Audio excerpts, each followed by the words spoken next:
Dans la route vers la guérison, vous le savez, il y a plusieurs étapes, il y a des cheminements, il y a des choses à faire et d'autres choses à ne pas faire. Autant les malédictions et les sorcelleries peuvent agir très rapidement, autant le chemin de la guérison est beaucoup plus difficile, où il faut un peu plus d'énergie et surtout le temps. Jamais vous ne pourrez vous guérir avec une seule séance ou avec juste des Corans que vous répéterez leur sourate. Il est bien évidemment la base de la guérison. Beaucoup de gens sont impatients quant à la guérison. C'est un protocole. Il faut plusieurs séances. Il faut laisser agir les énergies. Et oui, tout est histoire d'énergie et de hiérarchie et d'harmonie dans nos énergies. Quand on reçoit un patient, il faut ouvrir son champ énergétique, il faut rentrer dans les spécificités de son corps et de ses énergies internes, voir quels sont les blocages, procéder au nettoyage, attacher les entités, remonter à la source pour enlever les sorcelleries. Tout cela prend un certain temps, même si les gens sont doués de grosses capacités. On ne peut pas déroger à ce temps qui passe et à cette énergie qui s'installe, qui va remplacer les anciennes. Toutes les entités ne sont pas les mêmes. Elles peuvent sortir à différents jours, à différents moments. Tout dépend de la sorcellerie qui a été faite pour vous nuire. Chaque entité particulière a son jour de sortie. Il faut l'enchaîner et la sortir le bon moment.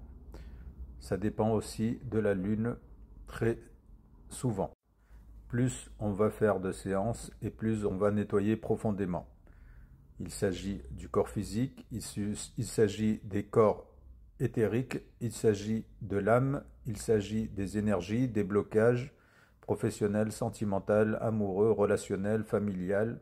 On va travailler sur tout ce qui est voile, comme on a déjà parlé, où on va donner cette clairvoyance, on va éclaircir les idées, on va avoir une logique qui revient. Et bien entendu, on ne peut arriver à un degré de nettoyage qu'en ayant passé plusieurs étapes primordiales pour accéder à votre pleine conscience et pleine santé. Même si parfois certains raqis enlèvent des entités, il faut qu'ils travaillent les énergies. Vous avez été impacté par une entité qui a demeuré dans votre corps. Cela a créé une distorsion énergétique qu'il faut rétablir. Il faut rétablir cette énergie, cette harmonie dans votre corps. Sans ça, vous aurez toujours des séquelles. N'oubliez pas le protocole des 21 jours. 3 séances primordiales espacées de 7 jours. Et ensuite, toujours 21 jours. À savoir que l'on peut installer une habitude en 21 jours, tout comme on peut enlever un tic ou une habitude en 21 jours en s'y concentrant tous les jours. Le raqi qui a des capacités n'a pas besoin de vous impliquer dans la guérison. Bien entendu, si vous voulez lire des sourates de Coran, vous pouvez le faire, mais en aucun cas c'est le passage obligé quand on a des capacités de guérison. Vous n'avez pas à répéter tous les soirs, à faire des lavages ou quoi que ce soit.